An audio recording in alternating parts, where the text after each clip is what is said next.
Der Raum ist mit Blaulicht ausgestattet. Das blaue Licht können die Tiere nicht sehen. Sie empfinden den Raum daher als dunkel und werden dadurch beruhigt. Das Ganze hat den Sinn, dass die Tiere praktisch stressfrei zur Schlachtung kommen sollen.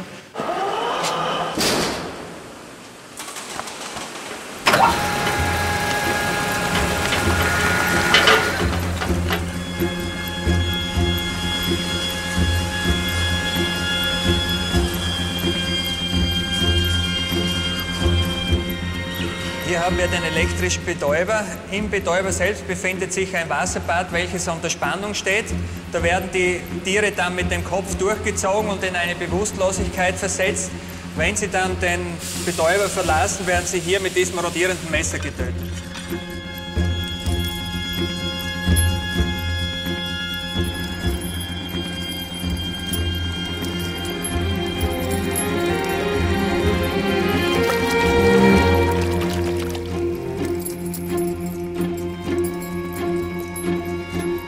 Wir in unserem Schlachtbetrieb schlachten jährlich ca. 12 Millionen Tiere.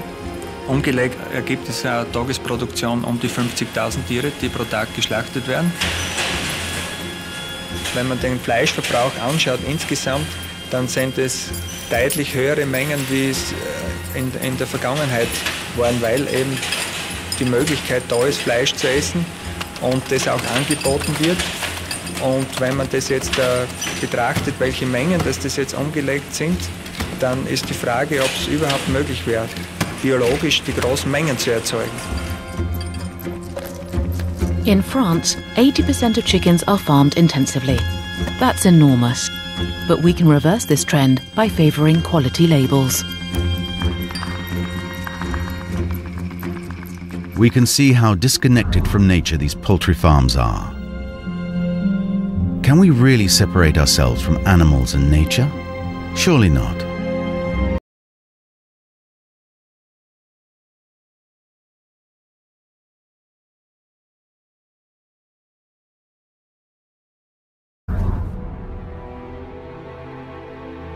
I am now in the central region of France, above the Beauce Plains, the wheat supplier of Europe.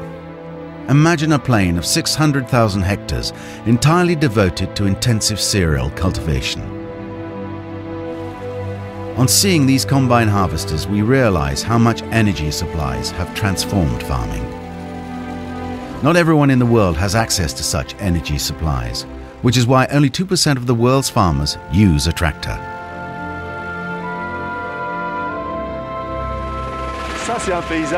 This is a typically French landscape.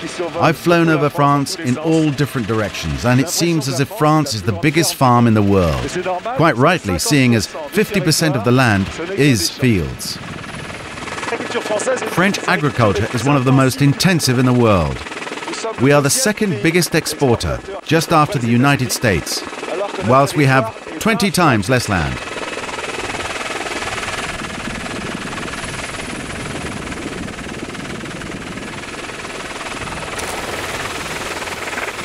Look at these magnificent combine harvesters. Like giant beetles moving through the fields. The central region is not just the Beauce with its endless wheat fields.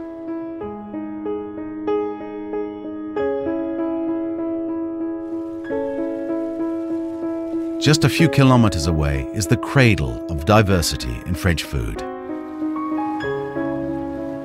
500 years ago, in the Loire Valley, around these castles, seed was brought from the world over. This is Chenonceau, set on the mirrored waters of the River Cher. Here in Diane Square is where spinach and artichokes were first grown in France, thanks to Catherine de' Medici, who brought them over from Italy. Chambord Castle. Francois I also played a role in diversifying our food. A plum was even named in honor of his wife, Queen Claude.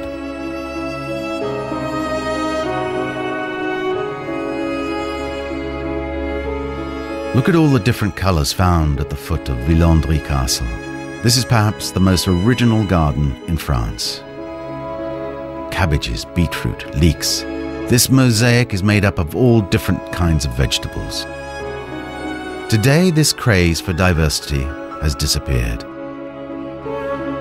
In the Beauce, as in many places throughout the world, farming has standardized and, above all, intensified.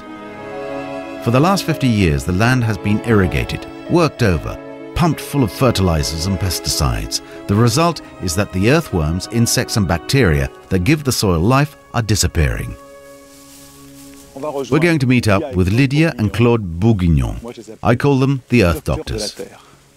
They are soil microbiologists, and what they have to say doesn't make everybody happy. Earth Doctors, which implies the earth is sick. You say worn out. Oui, on dit fatigué. En agriculture, on utilise le terme fatigue des sols. Et les sols, il commence à y avoir beaucoup de sols fatigués en Europe. C'est des sols qui ont des chutes de rendement malgré tous les apports d'engrais et de pesticides qu'on fait. Et nous, quand on fait des études, on se rend compte avec Lydia que c'est toujours des sols qui ont perdu leur faune et qui sont en train de mourir sur le plan biologique. Un ver de terre, il vous remonte son poids de terre tous les jours en surface. Et tous les jours, il vous remonte de la potasse, du phosphore. Et bon sol, c'est 2 tonnes de ver de terre à l'hectare. Les sols sont morts. Quelque part, c'est terrifiant, mais quelque part, il n'y a plus de vie. On met beaucoup plus de fertilisants et d'engrais qu'avant, et les rendements n'augmentent pas. And are we responsible for C'est this? l'homme qui est responsable. Parce que l'homme a considéré que le sol était un... On a simplifié l'agriculture. On dit que le sol, c'était un support inerte, alors que c'est le milieu le plus riche sur le plan biologique. Et cette simplification a entraîné une agriculture qui met des engrais chimiques, alors qu'en fait, il n'y a pas besoin d'engrais chimiques pour nourrir des plantes. Ces engrais chimiques rendent les plantes malades. Donc, du coup, on met des pesticides qui tuent la vie des sols et on rentre dans un cercle vicieux. Vous voyez, là, regardez ce sol.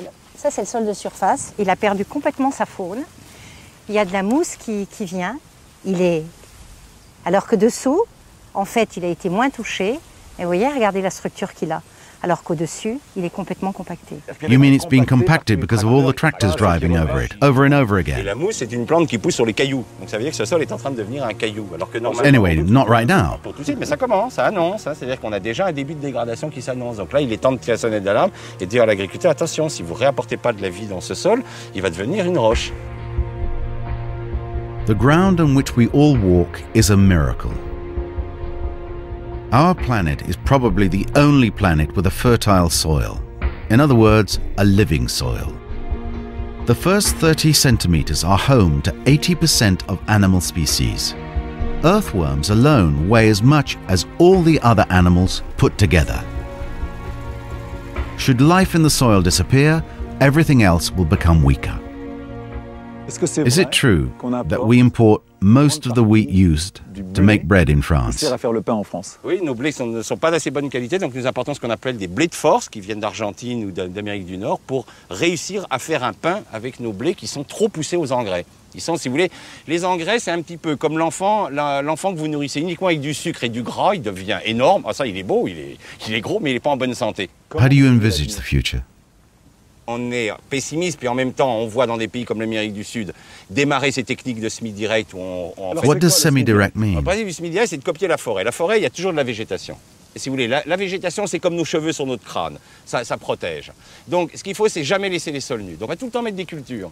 On va remonter la population de vers de terre. Le sol va à nouveau devenir filtrant. Et l'agriculteur n'aura plus besoin d'irriguer. Il va diminuer année après année ses engrais. Et il va pouvoir refaire vivre ses sols. Has this been done in France? Alors, en France, il y a à peu près, je dirais, il y a quoi? Il y a 10 000 hectares en France qui sont faits comme ça. 2%. Très peu, hein. Pour vous donner une idée, dernier agriculteur qu'on a mis en semi-direct, sur 90 hectares, première année, il a économisé 7 000 € de fuel. Donc, vous savez, pour un jeune agriculteur qui s'installe, gagner 7 000 € de fuel, il est plutôt content parce qu'il n'a plus à labourer, à faire fumer le tracteur. Donc, petit à petit, au début, les autres rigolent, puis après, ils se disent, mince, quand même, il s'en sort mieux que nous. Donc, petit à petit, vous voyez, c'est l'espoir. 30% of the Earth's soil has lost its fertility. This is the case in India. And yet, 40 years ago, these very fertilizers and pesticides which cause problems today saved the country from famine. Today, this model is at the end of its tether, with significant consequences for mankind.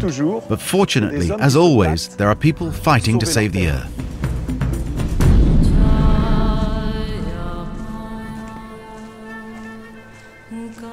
Umendra Doot doesn't like coming here.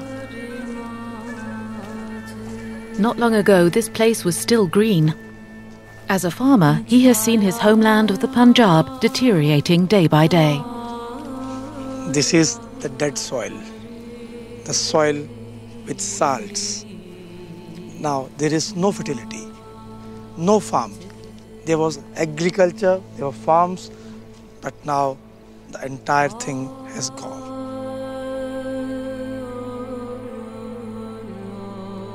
The Punjabi plains are exhausted. In some places, like here, the salt contained in the soil has come up to the surface due to constant irrigation. Elsewhere,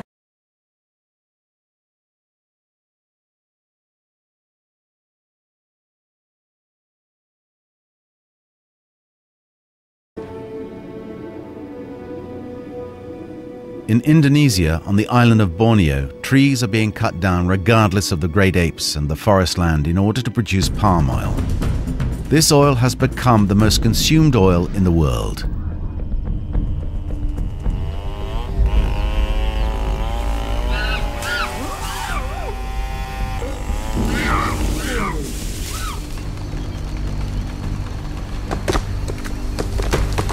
this tree is 300 years old. Here, on the island of Borneo, hundreds of millions have been cut down. At this rate, in 15 years, there will be no more trees to cut down in Indonesia. No more wood-covered hills. Soon the landscape will look like this.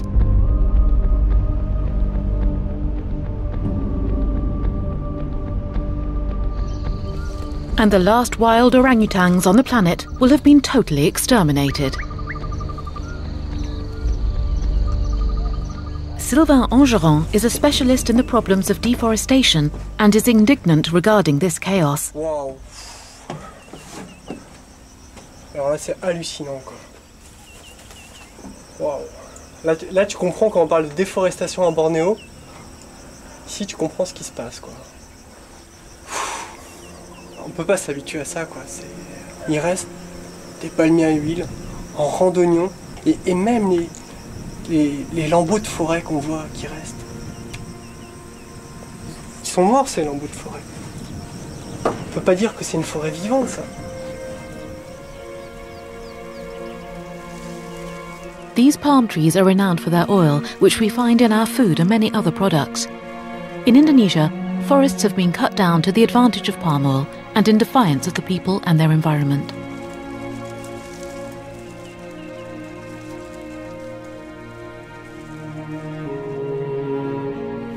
Sahun has been through this painful experience. One day, bulldozers came and razed the land he lived off, marking out a road in its midst. Then palm oil trees were planted. Up to now, nobody has cared about what's happened to him. There are many others like him. So Sahun has confided openly to Sylvain Angeron, telling him just how much his land meant to him. Saya ingat betul, di sini dulu lahan saya. Di sini ada pohon duren. Di sekeliling sini banyak pohon tanaman yang bisa bermanfaat. Tapi saat ini udah habis. Apa-apa lagi? Sahun opposed the multinationals' bulldozers blocking their access to his land. Saya tutupin jalan karena saya merasa ini hak saya, dan saya tutupin. Tapi begitu saya tutupin, dari kepolisian turun nodong saya pakai senjata. Dari depan, dari belakang, samping kiri kanan. Akhirnya ya lahan saya jadi beginilah. Sehingga pengharapan saya sudah hilang.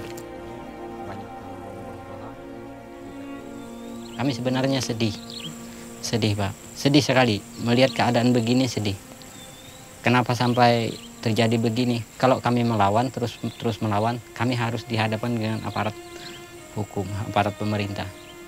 Jadi kami tidak bisa melawan gimana pun, masih juga kami tidak punya apa-apa kan.